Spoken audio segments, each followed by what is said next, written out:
الحمد لله حمدا كثيرا كما أمر. أشهد أن لا إله إلا الله وحده لا شريك له ترغيما لمن جحد به وكفر، وأشهد أن محمدا عبده ورسوله سيد الأنبياء والبشر، صلى الله عليه وعلى آله وأصحابه وسلم تسليما كثيرا. أما بعد، فيا عباد الله، أوصيكم وإياي بتقوى الله. قال الله جل وعلا في كتابه الكريم: يا أيها الذين آمنوا اتقوا الله حق تقاته ولا تموتن إلا وأنتم مسلمون. Hadirin kaum muslimin, jamaah salat Jumat rahimani wa rahimakumullah. Salah satu tanda ciri orang yang beriman disebutkan dalam Al-Quran. Ya, ini perlu kita ketahui, sebab banyak di antara kita mengaku beriman tetapi ternyata tanda-tanda keimanan itu tidak ada pada dirinya. Maka Allah Subhanahu wa ta'ala menyebutkan dalam Al-Quran, dan Allah yang paling tahu siapa di antara hambanya yang beriman itu. Maka Allah menyebutkan salah satu tanda, walaupun tandanya banyak, tetapi salah satu tanda dari tanda-tanda orang yang beriman Allah sebutkan di dalam surah At-Taubah. Kata Allah Subhanahu wa ta'ala, innama ya'muru masajid Allah man amana billahi wal yawmil akhir. Kata Allah Subhanahu wa ta'ala, sesungguhnya orang-orang yang memakmurkan masjid itulah orang-orang yang beriman kepada Allah dan hari akhirat. Orang-orang yang memakmurkan masjid, kata Allah, adalah orang-orang yang beriman kepada Allah dan hari akhirat.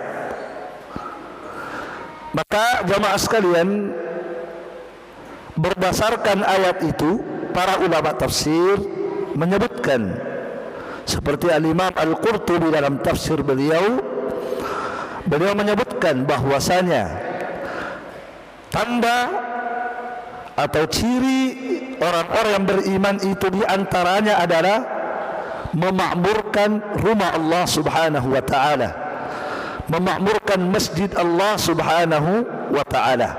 Itulah salah satu tandanya orang yang beriman. Kaum muslimin jamaah Jumat rahimani wa rahimakumullah, yang manakah yang dikatakan memakmurkan rumah Allah itu? Para ulama menyebutkan bahwa memakmurkan rumah Allah itu ada dua. Memakmurkan rumah Allah itu ada dua bentuk. Yang pertama, memakmurkan fisiknya, memakmurkan bangunannya. Itu pertama, dia memakmurkan bangunan rumah Allah itu, fisiknya bangunan rumah Allah itu.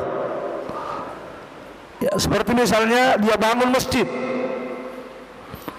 sebuah kampung tidak ada masjid, maka dia bangun, maka itu termasuk memakmurkan rumah Allah.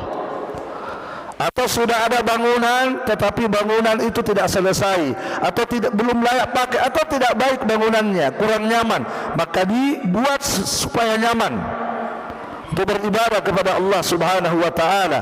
Maka itu termasuk memakmurkan rumah Allah Subhanahu wa ta'ala.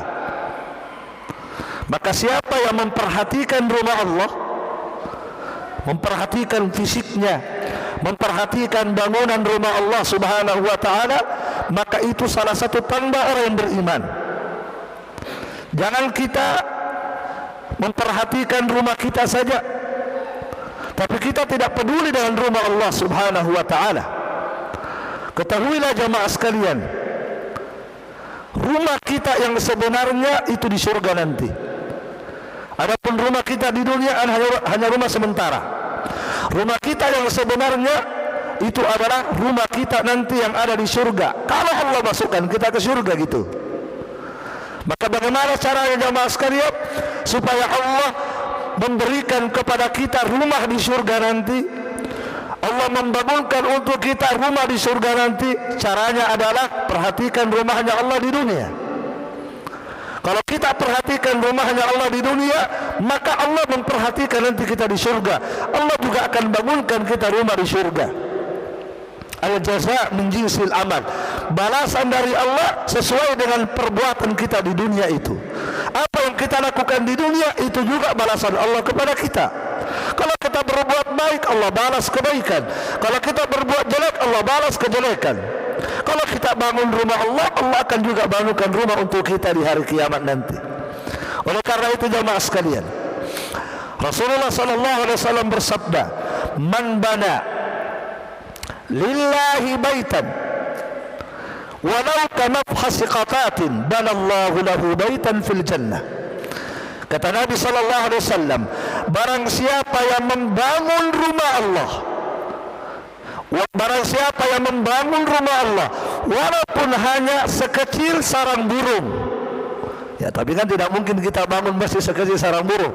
Tapi itu adalah dorongan dari Nabi. Sekecil apapun andilnya di masjid, sekecil apapun sumbangannya, walaupun dia hanya menyumbang satu semen atau satu batu bata atau apapun yang dia berikan di rumah Allah Subhanahu wa ta'ala. Apa kata Nabi?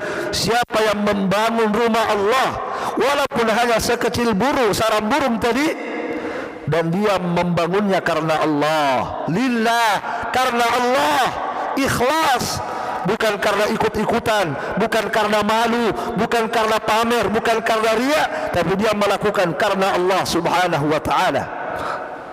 Bahkan dia tidak mau disebut-sebut namanya misalnya, menjaga amalannya, ikhlas karena Allah. Siapa yang membangun rumah Allah karena Allah walaupun hanya sekecil burung, sekecil sarang burung, maka Allah akan bangunkan untuknya nanti di surga istana. Tentunya istana yang Allah bangunkan kita di surga sesuai dengan andil kita di masjid Allah Subhanahu wa ta'ala. Itu yang pertama jamaah sekalian. Jadi memakmurkan rumah Allah adalah dengan memakmurkan fisiknya, memakmurkan bangunannya. Termasuk juga jamaah sekalian, memakmurkan fisiknya rumah Allah itu adalah menjaga kebersihannya. Menjaga kebersihan rumah Allah Subhanahu wa ta'ala, memperhatikan kebersihan dan keindahan rumah Allah Subhanahu wa ta'ala, itu termasuk bagian dari memakmurkan rumah Allah Subhanahu wa ta'ala. Kita jaga kebersihannya. Kalau kita berusaha menjaga kebersihan rumah kita, menjaga keindahan halaman rumah kita, kenapa rumah Allah tidak? Rumah Allah lebih layak untuk kita jaga keindahannya, lebih layak untuk kita jaga kebersihannya. Oleh karena itu jamaah sekalian, Rasulullah sallallahu alaihi wasallam itu betul-betul menjaga kebersihan rumah Allah itu. Pernah ada seorang Arab Badui. Ada Arab Badui, ya, Arab Badui itu adalah orang yang tinggal di pegunungan, yang umumnya mereka kadang tidak paham agama. Suatu ketika Arab Badui datang ke masjid, tiba-tiba dia pergi di pojok masjid kencing di pojok masjid. Dia tidak tahu bahwa tidak boleh kencing. Dia kira rumah Allah sama dengan rumahnya. Dia cari pojok-pojok, dia kencing di pojok masjid. Ketika dia kencing di pojok masjid, bukan di WC, di dalam masjid di pojok. Ketika dia kencing jamaah sekalian, maka sahabat marah. Sahabat yang tahu tentang hukum agama, mereka yang ngerti bahwa tidak boleh mengotori rumah Allah, marah mereka. Mereka memaki-maki sahabat tersebut, Arab Badui tersebut. Kata Nabi, biarkan, jangan dimarahi, biarkan, dia tidak paham. Biarkan, dan biarkan selesai kencing. Jangan diputus kencingnya, kan begitu. Sudah terlanjur. Mau dilarang juga sudah terlanjur. Maka apa kata Nabi? Biarkan selesai kencing. Setelah selesai dipanggil oleh Nabi. Nabi ajari. Apa kata Nabi sallallahu alaihi wasallam? Inna hadhil masjid. Sesungguhnya ini adalah masjid, dan masjid ini la yasluhu fiha syai'un minal baul wal qadur. Kata Nabi, sesungguhnya masjid ini, di dalam rumah Allah tidak boleh ada sedikit pun kencing dan tidak boleh ada sedikit pun kotoran. Itu kata Nabi. Tidak boleh ada kencing dan tidak boleh ada sedikit pun kotoran, walaupun kotoran kecil. Makanya Nabi SAW mengatakan, al-buzaqu fil masjid khatiyah. Meludah dalam masjid itu dosa. Ada ludah kita, ya ada ludah kita, kadang kita batu, kadang kita ini terpercik dahak kita ke lantai. Apa kata Nabi? Itu dosa itu. Kalau kita sengaja membiarkan ada dahak kita jatuh di lantai masjid, apa kata Nabi? Itu dosa. Fakaffaratuhu dafnuha. Adapun untuk menghilangkan dosa tersebut, segera bersihkan itu. Segera bersihkan itu dahak. Kalau ada jatuh, bersihkan. Kalau ada sesuatu yang kita bawa dari luar jatuh dalam masjid, itu walaupun kecil, jaga kebersihan rumah Allah Subhanahu wa ta'ala. Dan ini tugas kita bersama, bukan hanya tugasnya marbot masjid. Dan jamaah sekalian, perhatikan bagaimana Nabi memperhatikan rumah Allah Subhanahu wa ta'ala. Apa kata Nabi? Nabi pernah mengatakan seperti ini: man akala al-basala awith thuma fala yaqrabanna masjidana. Kata Nabi sallallahu alaihi wasallam, siapa yang sudah makan bawang merah atau sudah makan bawang putih, tidak boleh dia dekat ke masjid kami. Tidak boleh dekat-dekat, apalagi masuk. Tidak boleh dekat masjid kami, apalagi masuk dalam masjid. Kenapa? Li'anna al-malaikata tata'adza kama tata'adza banu Adam. Kata Nabi, karena malaikat yang ada dalam masjid terganggu dengan baunya, sebagaimana manusia tidak suka dengan baunya. Maksudnya di sini makan bawang merah, bawang putih, bawang mentah. Sebab orang-orang Arab itu suka makan bawang mentah, bawang bombay. Mereka makan mentah itu baunya tidak sedap. Setelah makan bawang merah, bawang putih, apa kata Nabi? Jangan masuk ke rumah Allah, bahkan dekat-dekat masjid tidak boleh. Kenapa? Malaikat yang ada dalam masjid terganggu dengan baunya. Makanya jamaah sekalian, kenapa kita disunnahkan mandi sebelum datang sholat Jumat? Kenapa kita disunnahkan mandi sebelum datang sholat Jumat? Sunnah hukumnya mandi. Tapi kalau sholat duhur tidak sunnah. Ya, tapi kalau salat Jumat sunnah. Kenapa? Karena di hari Jumat berkumpul banyak manusia dan kita tidak boleh mengganggu manusia dengan bau badan kita. Subhanallah. Jadi masuk ke rumah Allah jangan membawa bau tidak sedap. Jangan. Kalau perlu kita memakai wangi-wangian. Jangan kita membawa bau tidak sedap dari luar, kemudian kita masuk ke dalam rumah Allah Subhanahu wa ta'ala. Bayangkan jemaah sekalian, bau bawang itu sebagai orang suka bau bawang itu kan, tapi sebagai orang tidak suka. Apa kata Nabi? Malaikat tidak suka dengan bau bawang. Maka jangan masuk ke dalam rumah Allah Subhanahu wa ta'ala. Ini contoh jemaah sekalian, bagaimana Rasulullah mengajari kita, mengajari umatnya agar umatnya betul-betul memakmurkan rumah Allah Subhanahu wa ta'ala. Di antaranya memakmurkan fisiknya rumah Allah, memakmurkan bangunannya rumah Allah dengan menjaga kebersihannya. Jemaah sekalian, rahimani wa rahimakumullah, menjaga kebersihan masjid itu luar biasa. Dan sekali lagi kita ingatkan bahwa ini bukan tugas marbot masjid saja, ini semua tugas kita. Bagaimana kita menjaga kebersihan rumah Allah Subhanahu wa ta'ala. Jemaah sekalian, di masa Nabi ada seorang wanita. Wanita ini berkulit hitam. Ya, jadi wanita ini kulitnya warna hitam, ya, tidak cantik, tidak menarik. Ini wanita ditugaskan untuk ditugaskan untuk membersihkan masjid Rasulullah, Masjid Nabawi yang ada di kota Madinah saat itu. Seorang perempuan yang berkulit hitam ditugaskan untuk menjadi marbot masjid. Jamaah sekalian, suatu ketika Rasulullah tidak melihat itu wanita. Di mana itu wanita? Kok kemarin masih ada membersihkan? Kenapa saya lihat dia tidak ada? Kemana dia? Nabi bertanya kepada sahabat, mana perempuan itu? Maka sahabat mengatakan, ya Rasulullah, wanita itu meninggal tadi malam. Tadi malam meninggal. Apa kata Nabi? Afala kuntum tukhbirunani? Kenapa kalian tidak memberitahukan saya bahwa dia meninggal? Apa kata sahabat, ya Rasulullah, dia meninggalnya tengah malam dan anda sudah istirahat. Kami tidak ingin mengganggu istirahat anda, kami sudah kuburkan, ya Rasulullah.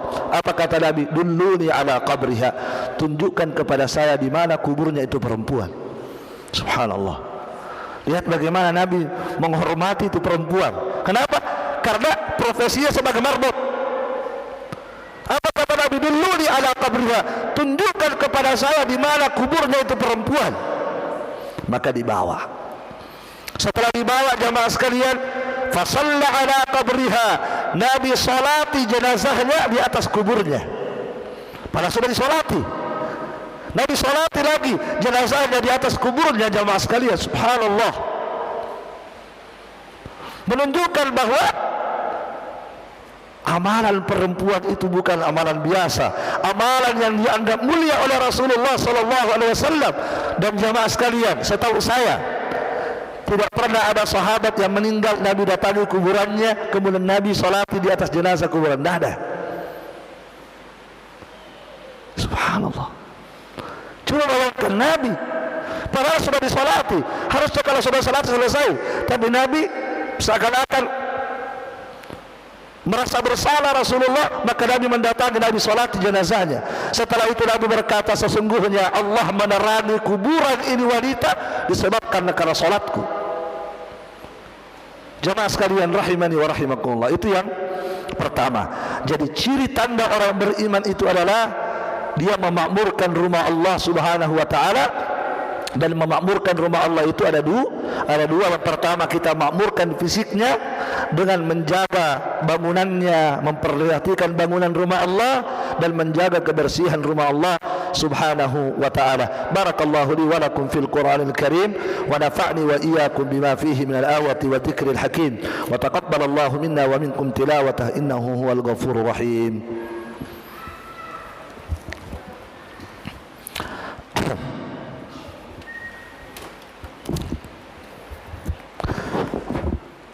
Alhamdulillah, wassalatu wassalamu ala Rasulillah wa ala alihi wa sahbihi, amma ba'd. Jamaah Jumat rahimani wa rahimakumullah. Yang kedua, ya, memakmurkan masjid itu adalah dengan memakmurkan masjid itu dengan ibadah. Disejahterakan masjid itu, dimakmurkan masjid itu, diramaikan masjid itu dengan ibadah di dalamnya. Itu yang kedua. Dan jamaah sekalian, ini yang paling pokok, ini yang paling penting, dan inilah maksud utama masjid dibangun. Jadi maksud utama rumah Allah dibangun untuk apa? Untuk kita pakai ibadah, bukan untuk kita berbangga bahwa masjid kami cantik mengalahkan masjid yang lain, masjid kami besar, masjid kami hebat. Bukan. Bahkan kita tidak boleh berbangga-bangga dengan itu. Jangan berbangga-bangga dengan rumah Allah, masjid Allah, jangan. Jadi jemaah sekalian, tujuan utama masjid dibangun untuk apa? Untuk kita sholat. Kata Rasulullah sallallahu alaihi wasallam dalam hadis, innama hiya lis-salati wa li dzikrillahi wa li qiraatil qur'ani. Kata Nabi, sesungguhnya masjid ini dibangun untuk kita salat, untuk kita berzikir, dan untuk kita baca Al-Quran di dalamnya. Itu tujuan utama Pak, masjid itu dibangun. Bagaimana kita meramaikan itu masjid, bagaimana kita memakmurkan itu rumah Allah dengan apa? Dengan datang salat berjamaah. kita ramaikan. Kalau tempat-tempat maksiat begitu ramai didatangi orang, kenapa rumah Allah tidak ramai? Harusnya kita harus mengalahkan tempat maksiat itu.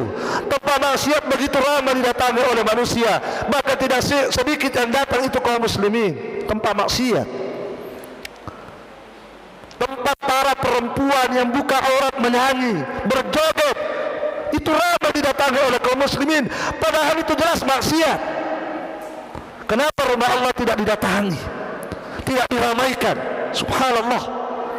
Kaum muslimin, bertakwalah kepada Allah. Rumah Allah ini menunggu kita. Kenapa rumah Allah begitu sepi, sementara tempat-tempat maksiat itu begitu ramai didatangi oleh kaum muslimin? Kalau yang mendatangi orang kafir wajar, tapi kalau kaum muslimin mendatangi, di mana rasa takutnya kepada Allah? Di mana? Di mana rasa terima kasih kita kepada Allah yang memberikan kepada kita makan, minum, bernapas? Di mana rasa terima kasih kita kepada Allah, jemaah sekalian? Datangi rumah Allah Subhanahu wa ta'ala. Karena kita kasihan melihat rumah Allah, subhanallah, 1-2 orang yang datang, sementara di sekitarnya banyak sekali kaum muslimin. Apakah kita tidak tersinggung dengan panggilan Allah, hayya 'alas shalah? Itu panggilan Allah itu, ayo salat. Allah memanggil kita, tidakkah kita tersinggung? Tidakkah kita merasa Allah memanggil saya, yang memberikan rezeki kepada saya, yang memberikan napas ini kepada saya, yang suatu saat Allah bisa menghentikan napas saya? Tidakkah kita takut kepada Allah? Jamaah Jumat rahimani wa rahimakumullah, ketahuilah, dengan memakmurkan masjid Allah, setiap kali kita datang ke rumah Allah, apa kata Nabi sallallahu alaihi wasallam? Nabi sallallahu alaihi wasallam mengatakan, man gada aw raha, man gada aw raha, a'addallahu lahu nuzulan kullama gada aw raha. Kata Nabi, barang siapa yang datang ke rumah Allah sebelum matahari tergelincir, siapa yang datang ke rumah Allah sebelum matahari tergelincir, maksudnya di sini adalah dia datang ke rumah Allah sebelum matahari tergelincir adalah datang melaksanakan salat subuh, sebab salat subuh itu dilakukan sebelum matahari tergelincir. Atau dia datang setelah matahari tergelincir, maksudnya dia datang setelah matahari tergelincir, datang di waktu duhur untuk salat duhur, untuk salat asar, untuk salat maghrib, untuk salat isya. Apa kata Nabi? Siapa yang datang ke rumah Allah di waktu-waktu salat, maka Allah akan menyiapkan untuknya jamuan di surga. Allah siapkan untuknya jamuan di surga. Kenapa Allah siapkan kita jamuan? Karena kita datang bertamu di rumah Allah. Kalau kita datang bertamu di rumah orang, kan dijamu. Maka kalau kita datang ke rumah Allah, Allah menjamu kita. Di mana jamuan itu? Nanti kita nikmati di surga Allah Subhanahu wa ta'ala. Dan yang menjamu kita bukan bupati, yang menjamu kita bukan gubernur, yang menjamu kita adalah Allah yang menciptakan bupati, Allah yang menciptakan gubernur, Allah yang menciptakan seluruh manusia. Itu yang menjamu kita. Bagaimana caranya kita dapat jamuan Allah? Dengan kita datang ke rumah Allah bertamu, mengerjakan ibadah salat 5 waktu. Jamaah sekalian rahimani wa rahimakumullah, Rasulullah sallallahu alaihi wasallam bersabda, man tatahhara fi baitihi, siapa yang berwudu di rumahnya, bersuci di rumahnya, berwudu di rumahnya, thumma masya ila baitin min buyutillah, kemudian dia berjalan ke rumah Allah, berjalan menuju rumah Allah, lihat dia fardatan min faraidillah, untuk dia menunaikan kewajibannya itu salat 5 waktu. Apa kata Nabi?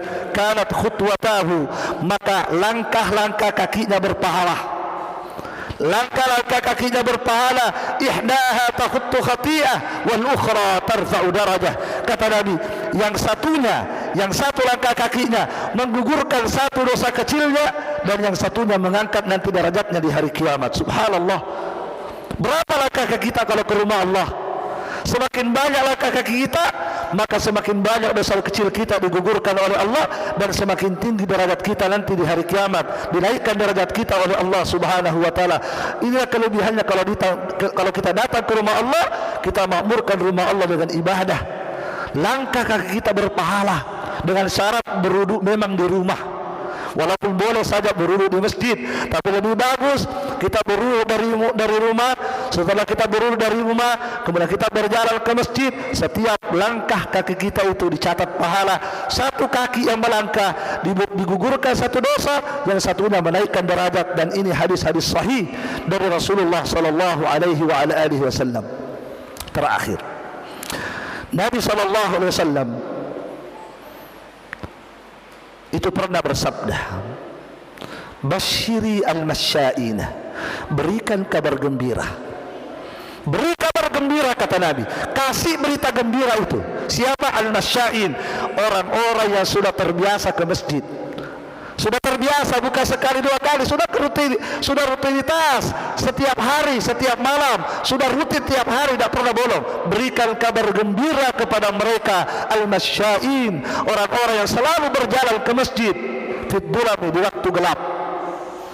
Di waktu gelap dia berjalan ke masjid untuk salat.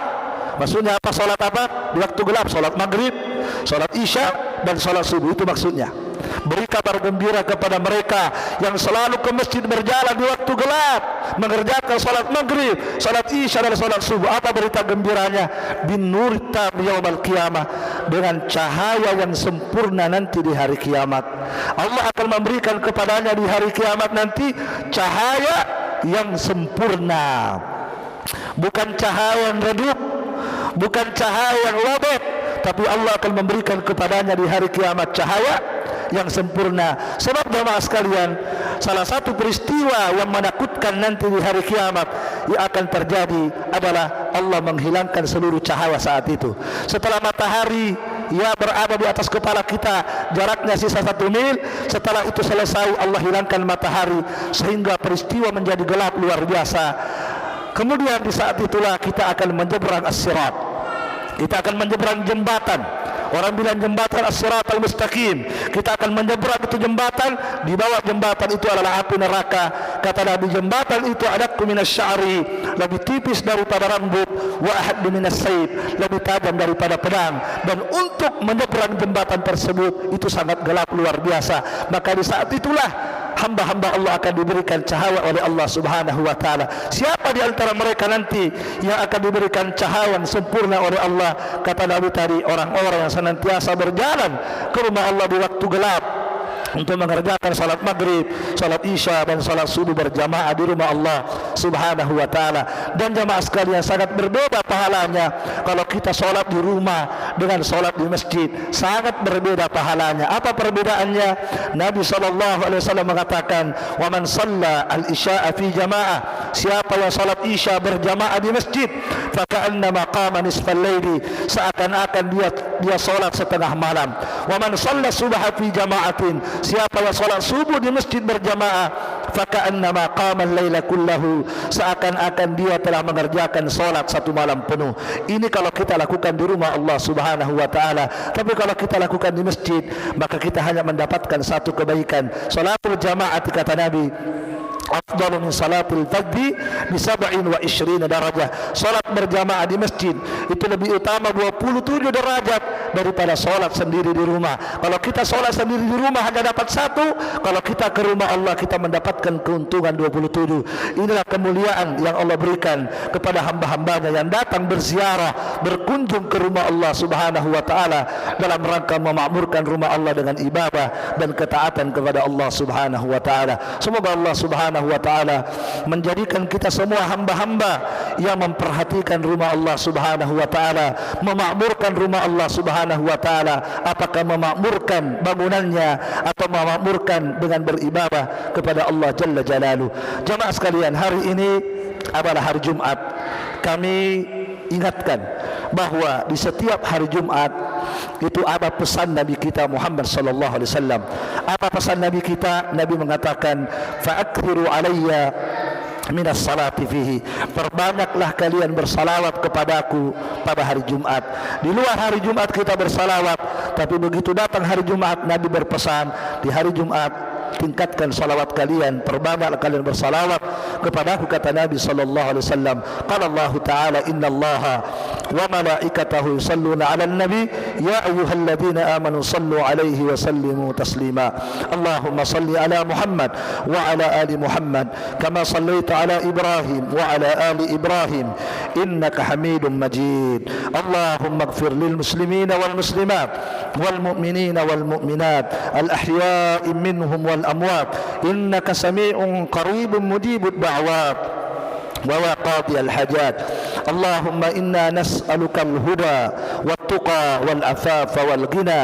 اللهم إنا نسألك فعل الخيرات وترك المنكرات وحب المساكين وأن تغفر لنا وترحمنا، ونسألك حبك وحب من أحبك وحب عمل يقربنا إلى حبك.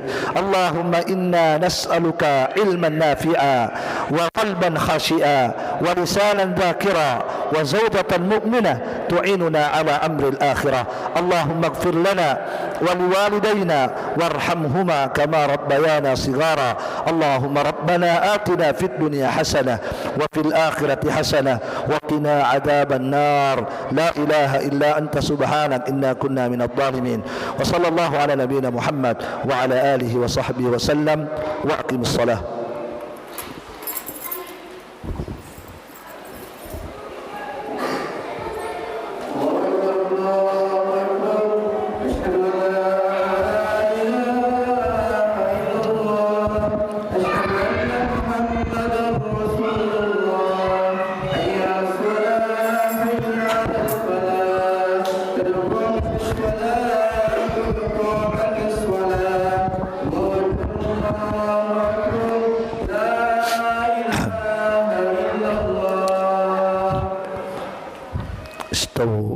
Wa'tadilu sawu sufufakum, diluruskan dan dirapatkan untuk sempurnanya salat berjamaah kita.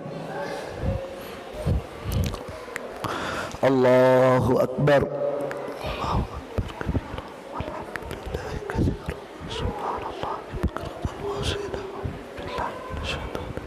Bismillahirrahmanirrahim. Alhamdulillahi Rabbil Alamin Ar-Rahmanir Rahim Maliki Yawmiddin Iyyaka na'budu wa iyyaka nasta'in Ihdinas siratal mustaqim Siratal ladzina an'amta 'alaihim ghairil maghdubi 'alaihim waladdallin. Amin.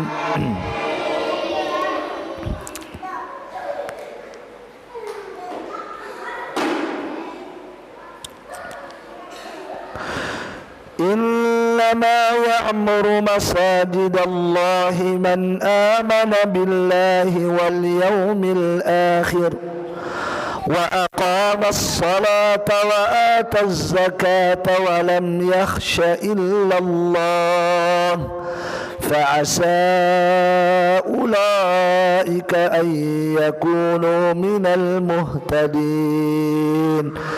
أجعلتم سقاية الحاج وعمارة المسجد الحرام كمن آمن بالله واليوم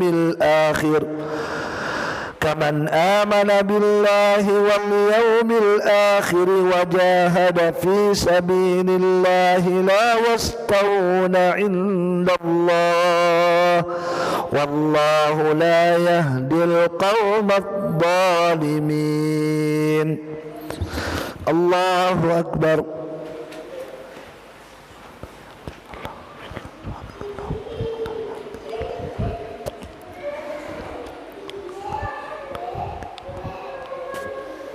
سمع الله لمن حمده. الله أكبر.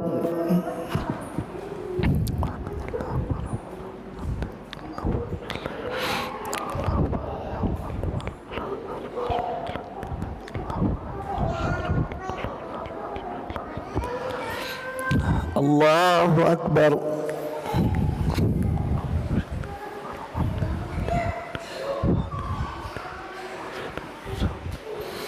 Allahu Akbar.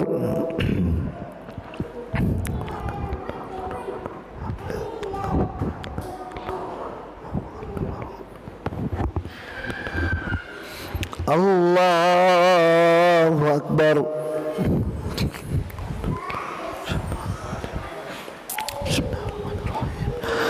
Alhamdulillahi Rabbil Alamin Ar-Rahmanir Rahim Maliki Yawmiddin Iyyaka na'budu wa iyyaka nasta'in اهدنا الصراط المستقيم صراط الذين أنعمت عليهم غير المغضوب عليهم ولا الضالين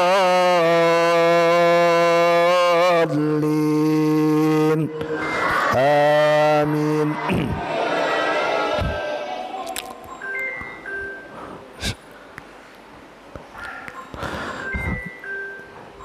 إن الذين لا يرجون لقاءنا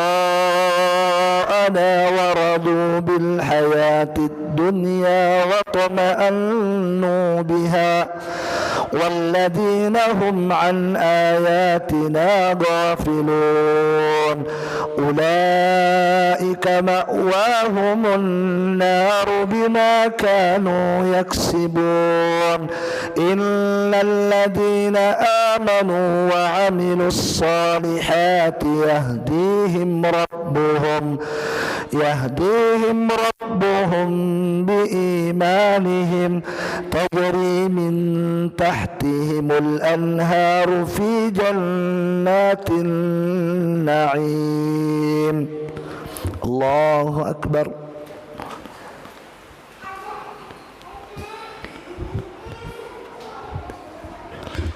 سمع الله لمن حمده. الله أكبر.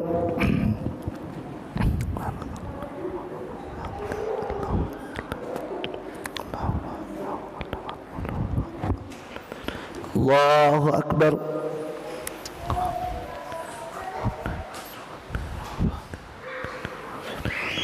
الله أكبر.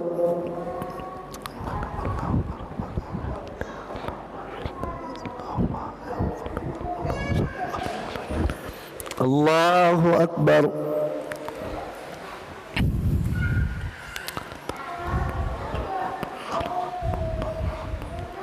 السلام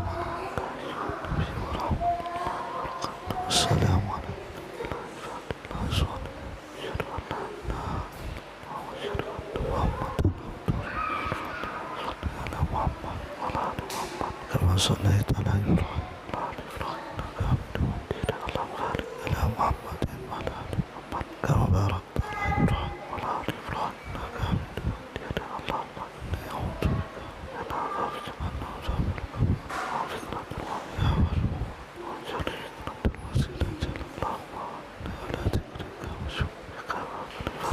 السلام عليكم ورحمة الله. السلام عليكم ورحمة الله.